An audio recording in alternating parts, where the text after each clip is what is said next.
The first thing you need to do in this season is reduce your spending. Yes, in layman's terms, cut your coat according to your size. I would actually say cut your coat according to your material, because if you're a size 12 or rather a size 16 and your fabric can only make you something that's size 8, instead of making a coat, why don't you make a scarf to keep yourself warm?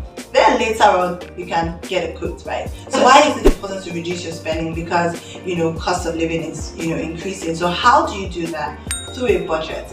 Now, in simple terms, what is a budget? Now imagine you're going to maybe from Manchester to London, or you're going from Ikoyi to maybe Ibadan, right? And you do not know your way. You'll probably get there by stopping on the road and asking different people. But if you have something like Google Maps, or in those days a map, you most likely get there faster. And that's what a budget does.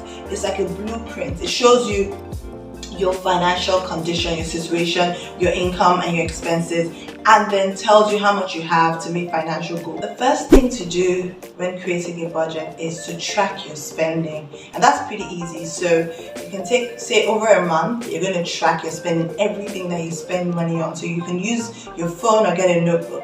So if you're over here and you like plantain chips, right, track it. Or if you're abroad and you go to the corner store to buy even gum, right, make sure you track your spending for the month. That will show you everything that you spend in a month, right? Then you now need to list your income. So if you're a salary earner, you put it there. If you're a business owner but you earn salary, you should be earning salary. If you're a business owner, pay yourself a salary, right? You put the amount there, or any other income, right? So if you're a student and you get pocket money from your parents, or you are married and you get spousal allowance, or you have property and that you let out, so you get rental income, whatever it is you're getting as income, list it at the top. So at the top you have your income, at the bottom you have your expenses. Now you can use an app, there's so many apps that can do this, or just use Excel. And then you now make sure that you deduct your expenses from your income. So example, if you spend petrol, you have the amount there, whatever you spend on petrol, data, your phone bills, put everything there and then deduct. Ideally you should have a budget surplus, right? So meaning that your income is more than your expenses. If that's the case, you're starting off well. Then you deduct your expenses from your income. Ideally, your income should be more than your expenses. That will give you a budget surplus.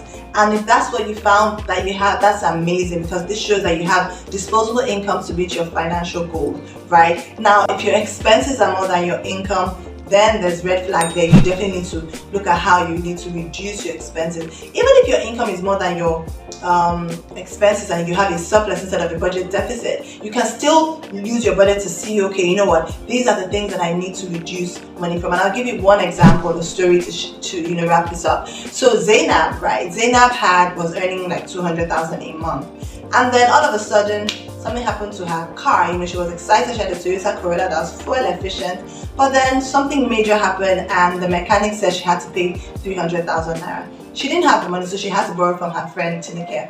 Then Tineke says, okay, you need to pay me back, right? And Zainab just kept thinking, how am I ever going to pay Tineke 300,000 when I only earn 200,000?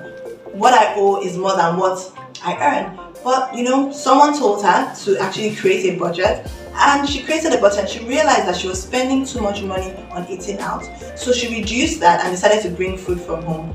And finally, what she then did was she realized that she could actually, from that she was able to save 75,000 naira every month towards her paying off her debts. And within 6 months she paid Tineke off, and then she realized that she wanted to continue saving so she could set another financial goal, which is an emergency fund. So be like Zainab, do the right thing, create a budget and reduce your expenses in these times.